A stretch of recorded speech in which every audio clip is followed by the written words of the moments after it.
Merry Meet Witches. It is Wednesday here on Witches of the Moon, and I'm your sub-host, Nimbus River. This week we're going to be talking about magical beings, and I have recorded this video like umpteen dozen times, and so I really hope it works out this time. I was the one who actually requested it, I think, like months ago when we first started working on the list of how things were going to go, and I put it on there, and I'm so thankful that Aaron and the other veterans chose to talk about this, because I'm so into this topic right now. Specifically because I'm actually going to be working with a magical being tomorrow. In fact. So I do not have but one magical being that I work with on an everyday almost basis. And that is my spirit animal, who you guys know her name if you are a subscriber to my personal video. And that is Saori. And she is with me all the time. I commune with her during meditation. If I need like a pep talk, I'll try to bring her into wherever I'm at to say, hey, I need you right now, So that she's my main.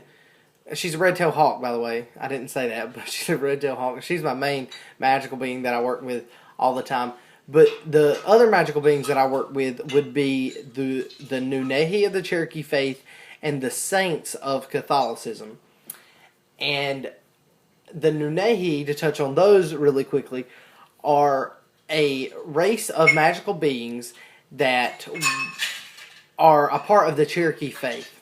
And they are like the in-betweeners, I guess. They are on the astral plane as well as on this plane. So they come and go easily. They don't need to be attracted. They are a clan of what is said to be little people who have helped the people of the Cherokee tribe for years and years.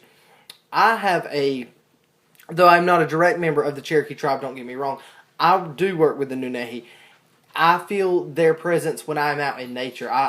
The little eyes on me that I feel are watching me, or the little the pricks of hair that stand up on my neck, just give me not the negative ones by no means, but just give me a sense that there's someone in the woods with me.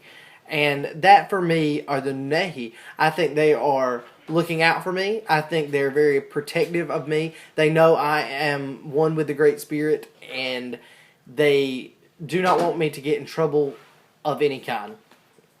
They have helped people, like I said, for years and years in the Cherokee tribe and outside of the Cherokee tribe, as I believe. And they don't necessarily have to be coaxed with anything. If they want to help you, they help you. If they don't, they don't.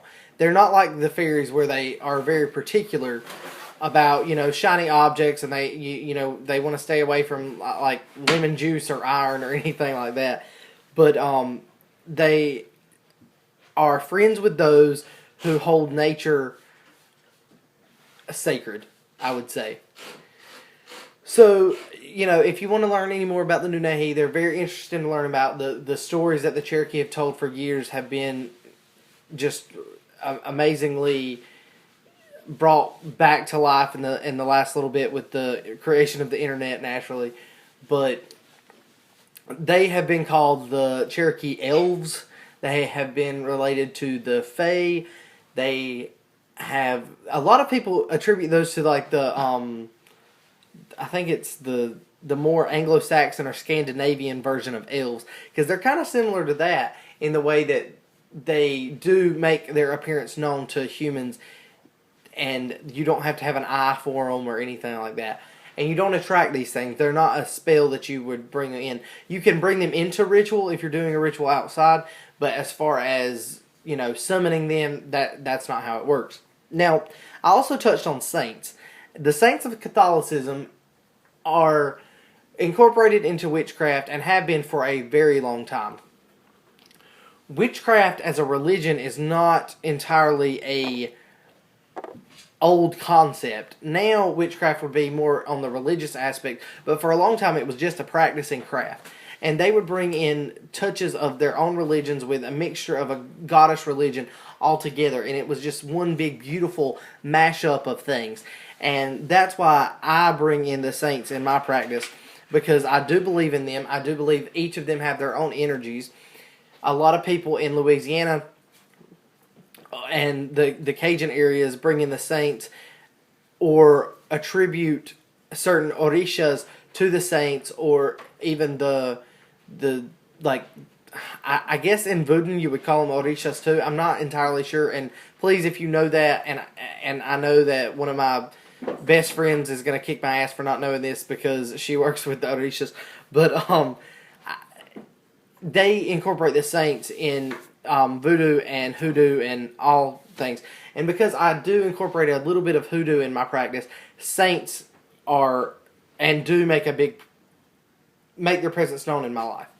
Specifically, one I want to talk about, and it's probably the most interesting and the most speedy, is Saint Expedite. And Saint Expedite, I'm actually going to do a ritual with him tomorrow. I say with him, and I'm going to ask for something to come to light in my life in a hasty fashion, because it is something that me and my wife really are looking for right now, and I want to kind of speed it up a little bit and ask him if he'll do that for us. But working with Saint Expedite and the other saints, they are very specific. They like certain things. They want you to do things a certain way. In fact, the altar that you set up for Saint Expedite, when you call him to you and you ask him to be a part of that little ritual you're doing to ask him for help, is very specific. You need a statue or an image of him, as well as a plain glass of water and a red candle. And you would put that in a triangular formation.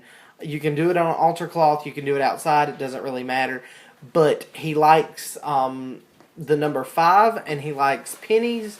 And during the rituals that I've worked with Saint Expedite, I brought the pennies and the color red incorporated in there to attract him further. And what he does ask of you is that you do pay him. You know, even humans want to get paid when they perform a service. The saints are very similar to that. So you would give him pound cake. He loves pound cake. A lot of people say that it has to be like Sara Lee pound cake, but I find that even cake of any kind, cornbread, or because cornbread is like big in my practice, or anything sweet, he really enjoys. Also, he asks that you tell people about him and how he helped you in your life. So make a YouTube video about it. I know in the olden days I used to put an ad in the paper saying that Saint Expedite had helped so-and-so. So it's a really... research him, because he's a really cool saint to work with. And there are others. I'm not going to go into all of them, but that they, to me, are magical beings. So maybe not your most run-of-the-mill magical beings I've talked about in this video, but definitely ones that I work with on a everyday basis. I will give you a piece of advice. If you are looking for working with a magical being every day, I would say either a familiar or an animal spirit or a totem animal would be the way to go. And sometimes they don't come to you right away, and other times, you know, they kind of come to you in meditation or lucid dreaming or things like that. But they will make an appearance in your life, definitely, and every day. Salary makes an appearance in my life every day and teaches me things, and that's just how it is. So I hope you really enjoyed this video, and until next time, blessed be.